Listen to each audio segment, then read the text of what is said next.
Bienvenidos a la clase de hoy. Hoy vamos a hablar de médula espinal. Vamos a empezar hablando de los conceptos, los límites, la configuración externa, después vamos a ir a la configuración interna y por último vamos a ver la irrigación. Vamos a hacerlo de forma simple y cuáles son los conceptos básicos que nosotros tenemos que saber.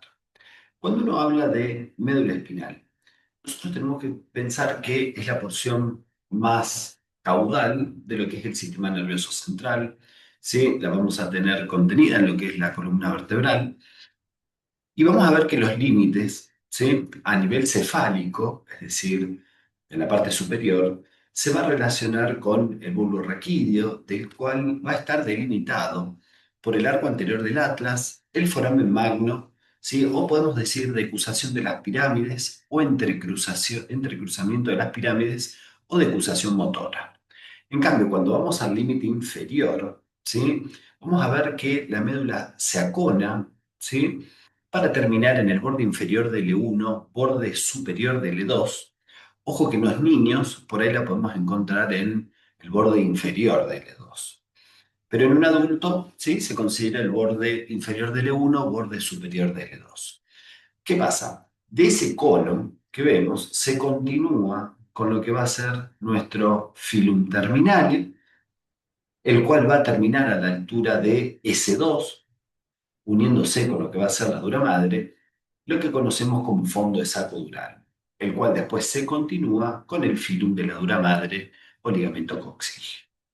Hay que recordar que entre el borde inferior del E1 y lo que va a ser el fondo de saco dural, encontramos lo que es la cisterna lumbar, que va a alojar a lo que va a ser el filum terminale y las raíces nerviosas, ¿sí? Que van a formar lo que es la cola de caballo, ¿sí? Cola de caballo, cola equina. ¿Por qué es importante conocer esto? Por las punciones, ¿sí? Si uno va a realizar una punción lumbar, generalmente la punción lumbar en un adulto se realiza entre L3 y L4 y para mayor seguridad, en un niño por ahí se puede realizar entre L4 y L5. Muy bien, cuando uno ve la médula es bastante cilíndrica. Fíjense que nosotros vemos acá el tema de que tiene dos abultamientos, ¿sí? Fíjense la imagen acá donde está todo el sistema nervioso.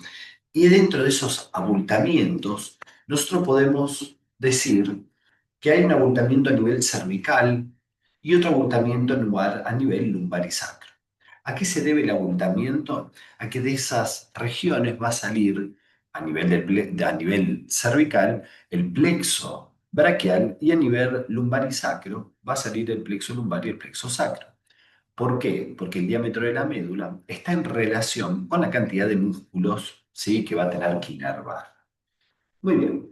Recuerden que, como toda estructura del sistema nervioso central, va a presentar, ¿sí? Unos revestimientos meningios, que es de tejido conectivo, que son la pía madre, que está en íntimo contacto, ¿sí? Con lo que va a ser la médula espinal, sería la que ven de acá de color verde. Después va a venir la aracnoides, luego la dura madre, que en este caso va a ser una sola hoja, y después encontraremos el periósteo del hueso, ¿no? De la vértebra. ¿Qué pasa? Entre la pía madre y la aracnoides hay un espacio que se llama espacio subaracnoideo, que es muy importante porque por ahí circula el líquido cefalorraquídeo. Y a nivel raquídeo, ¿sí? Entre el aracnoides y la dura madre vamos a encontrar el espacio subdural y entre la dura madre y lo que es el hueso vamos a encontrar el espacio peridural. Muy bien. Entonces uno tiene que ir a la configuración externa, ¿sí? Todo lo que se ve por fuera. ¿Qué vamos a encontrar? ¿Sí? Generalmente, ustedes piensen que en la parte superior va a ser posterior o dorsal, la parte inferior va a ser ventral o anterior. Si yo voy desde la parte anterior, en la parte media vamos a encontrar un surco medio anterior, ¿sí? Uno describe como un surco ancho profundo, ¿sí? Ahí vamos a encontrar una arteria que baja por acá, que va a ser la arteria espinal anterior. Hacia los laterales vamos a encontrar lo que es el surco colateral anterior, donde vamos a ver la emergencia de la raíz anterior de un nervio raquídeo. Acuérdense que ahí voy a llevar función tanto motora como vegetativa. Yendo hacia la parte posterior, ¿sí? En la parte media vamos a encontrar un surco medio posterior que se prolonga como un tabique, va a llegar a lo que es la sustancia gris. Hacia los laterales vamos a encontrar los surcos paramedianos posteriores que van a estar separando lo que son los as de Gol, ¿sí? O gracilis y Burdach o cuneiforme. A esta altura podemos observar que van a descender las arterias espinales posteriores. Y ya un poquito más lateral vamos a encontrar el surco colateral posterior, donde vemos la raíz posterior de un nervio raquídeo. Como lleva función sensitiva o transmite función sensitiva, va a ser una aferencia de la médula. Y en esa raíz posterior nosotros vamos a poder observar, ¿sí? Lo que es el ganglio raquídeo espinal, que vamos a ver que ahí encontramos células bipolares que van a formar la primera neurona de las vías sensitivas de tronco y extremidades. Como puede observarse, esas dos raíces se unen para formar, ¿sí? Lo que va a ser el famoso nervio raquídeo, que cuando sale de este conducto, que es el conducto, ¿sí? Que vamos a encontrar en los laterales de la médula, ¿sí? Un conducto de conjunción, eh, rápidamente se me divide en una rama anterior y en una rama posterior. ¿Sí? Quiere decir que el nervio raquídeo tiene dos raíces, una anterior y una posterior. Fíjense bien acá en esta imagen. ¿Sí? En la raíz anterior, acuérdense que vamos a llamar función motora y función vegetativa, y la raíz posterior que transmite la función sensitiva. Ambos se unen, ¿sí? Salen por el agujero de conjunción y realmente ahí, ¿sí? Veremos lo que son los nervios raquídeos, que rápidamente da una rama posterior, rama ahora, ¿sí? Que está destinada a la inervación de los músculos y el del dorso, y una rama anterior, que es la que después va a formar los verdaderos nervios raquídeos que forman los plexos, ¿no? ¿Qué pasa? Esa raíz anterior, acuérdense que va a tener anexo lo que son los ganglios de las cadenas, más que nada las cadenas simpática cervical, la cadena simpática torácica, lumbar, sacra, ¿sí? Por eso esa raíz anterior transmitía, ¿sí? Lo que era función vegetativa. Recordemos, los nervios raquídeos son 31. Hay 8 nervios raquídeos cervicales, 12 dorsales, 5 lumbares y 5 sacros, y un coxígeo. De ahí los 31. Generalmente, los 7 primeros nervios raquídeos cervicales salen por encima de su vértebra homónima, el octavo sale por debajo de su vértebra homónima, y después desde ahí, ¿sí? Hacia abajo van a salir cada nervio raquídeo por debajo de su vértebra homónima. Muy bien. Después nos tenemos que ir a la configuración interna. Como ustedes observan, la sustancia gris es de posición central y la sustancia blanca de posición periférica.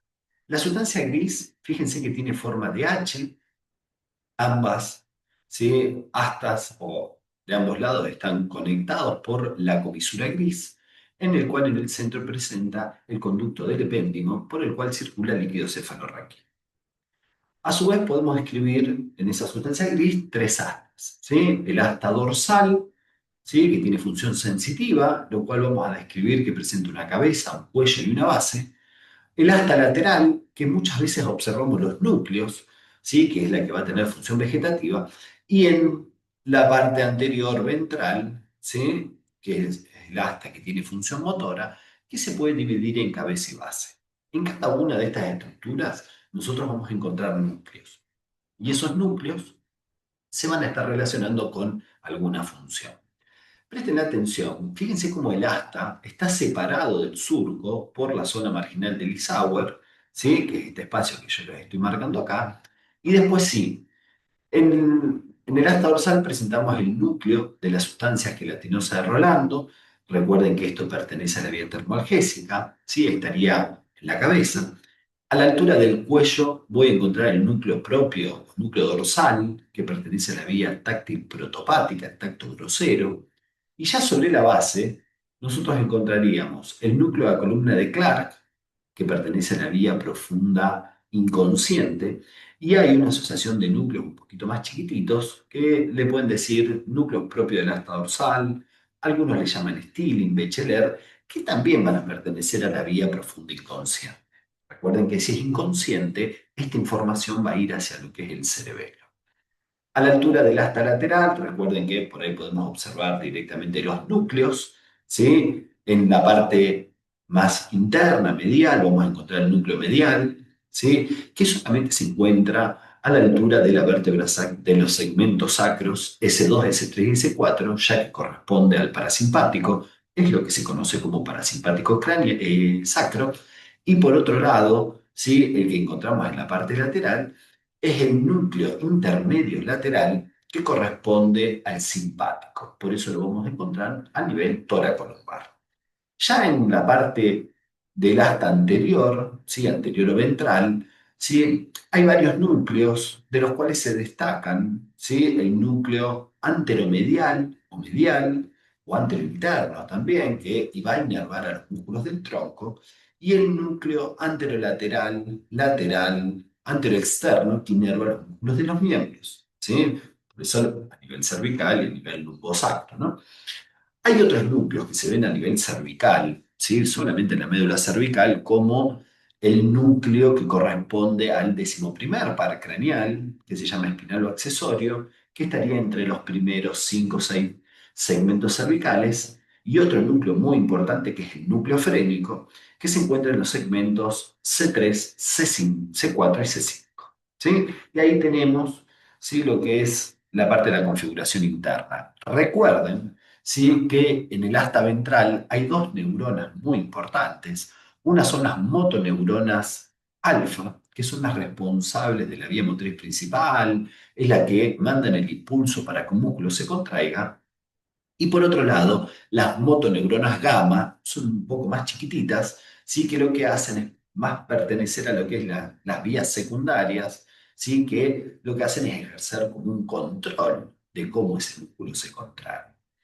Como se observa acá, después vamos a hablar de un asta lateral, vamos a hablar de sustancia blanca. Esa sustancia blanca se encuentra en lo que es la parte periférica, ¿sí? Y fíjense que lo podemos agrupar de más o menos al nivel de tres cordones o dos cordones. Uno es el cordón posterior, fíjense que está entre ese tabique y lo que va a ser el asta dorsal, y después digamos, el cordón anterolateral, el cual lo podemos dividir en un cordón lateral y en un cordón anterior. ¿Cuál es la importancia de esto? Conocer los haces que forman cada uno de ellos. Yo les voy a nombrar, por lo menos, ¿sí? Los importantes que se relacionan con las vías. Por ejemplo, el haz de Gori de Burdach o Gracilis y cuneiforme, que encuentro en el asta en todo lo que es este cordón posterior, que van a corresponder a la vía táctil discriminativa y profunda consciente. Por ejemplo, en el asta lateral vamos a encontrar este haz, que es el haz piramidal cruzado o córtico espinal cruzado, que pertenece a la vía motriz principal. El haz rubro espinal, ¿sí? Pertenece a las vías motrices secundarias, ¿sí? Los dos que están en los laterales, que va a ser el haz espinocerebeloso dorsal y el haz espinocerebeloso ventral, que corresponden a las vías profundas inconscientes. El otro que nos interesa es el haz espinotalámico dorsal o espinotalámico lateral, que corresponde a la vía termoalgésica, y ya yéndonos a lo que es el cordón anterior, nos interesa, por un lado, el haz piramidal directo o córtico espinal directo, que también pertenece a lo que es la vía motriz principal, y el haz, ¿sí? Espinotalámico ventral, que corresponde a lo que va a ser la vía táctil protopática. ¿Sí? Fíjense que marcando por lo menos los haces, esos son los haces importantes, ya que ustedes me lo pueden relacionar, ¿sí? Con las principales vías, ¿no? Y todo lo que rodea, como ven, a la sustancia gris, se le llama A fundamental, del cordón posterior, del cordón anterolateral, ¿sí? Que es exactamente lo que rodea lo que es la sustancia gris. ¿Qué pasa? De una forma fácil de darnos cuenta si un haz es ascendente o descendente, chicos, si una es descendente, ¿sí? El nombre va a terminar en espinal, es decir, viene de alguna estructura superior y baja la médula, por eso termina el as con el nombre de espinal. En cambio, cuando yo veo un as ascendente, vamos a partir de la médula y vamos a ascender al cerebelo, al tálamo, ¿sí? A estructuras superiores. Por lo tanto, van a ver que empieza con espino y termina con otro nombre que es donde llega. ¿Sí? Ejemplo, espino talámico. Empieza en la médula, va al tálamo. Espino cerebeloso. Empieza en la médula y termina en lo que va a ser el cerebelo. ¿Sí? Es una forma fácil, acá tiene una imagen, ¿sí? Generalmente, si desciende es motor, si asciende es sensitivo. ¿Está claro? Por eso generalmente uno pone o utiliza, ¿no? El rojo como motor, el de color celeste como sensitivo. ¿Sí? Acá tiene una imagen para que ustedes los puedan ver a los diferentes haces. Y después tenemos que hablar un poquito de la irrigación. ¿Sí? La irrigación comienza, ¿sí? A través de, uno habla, mira, las arterias espinales, ¿no? Una espinal anterior y dos espinales posteriores. Pero bueno, vamos a ver de dónde sale. ¿Qué pasó? La espinal anterior, fíjense cómo viene de las arterias vertebrales, ¿sí? A su vez, estas arterias vertebrales, fíjense cómo son ramas colaterales de la subclavia.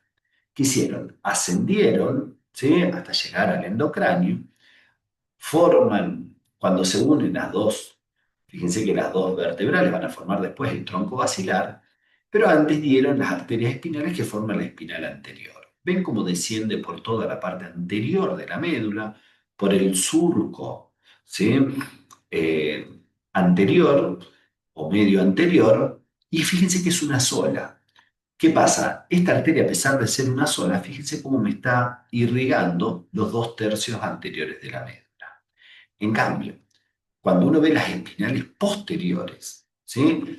Con las espinales posteriores ustedes, fíjense que ascienden las vertebrales, ¿sí? Y las vertebrales lo que hacen es dar unas ramitas que son conocidas como arteria cerebelosa posterior inferior. Muchas veces uno lo asocia con pica, ¿sí? Por las siglas, y lo que hacen es dar las arterias espinales posteriores, ¿sí? Fíjense que las arterias espinales posteriores son dos, descienden, en esta imagen se ve un poquitito mejor, y están destinadas a la irrigación, fíjense, más que nada del tercio posterior de la médula. ¿Sí? Recuerden, espinal anterior, una sola, espinales posteriores son dos. ¿Sí? ¿Qué pasa? No son las únicas arterias, estas son las que descienden, ¿sí? Y vienen desde el endocráneo. Pero a lo largo de toda la columna, por los agujeros de conjunción, están entrando estas ramitas que ven acá acompañando a los nervios, ¿sí? Que se llaman arterias, le puedo decir segmentarias, ¿sí? Le puedo decir radiculares, ¿sí? Que lo que hacen es ingresar por cada agujerito de conjunción y participar en la irrigación de la médula.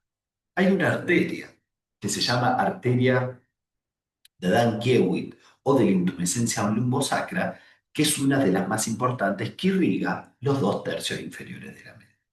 Sí, eso es como para que tengan una noción de lo que es la irrigación de la médula. Lógicamente que el drenaje venoso, acá vamos a ver muchísimas venas, estas drenan unos plexos, hay unos plexos intrarraquídeos que drenan a los plexos extrarraquídeos y después derivarán, ¿sí? O drenarán hacia el sistema de la vena cava superior y de la vena cava inferior.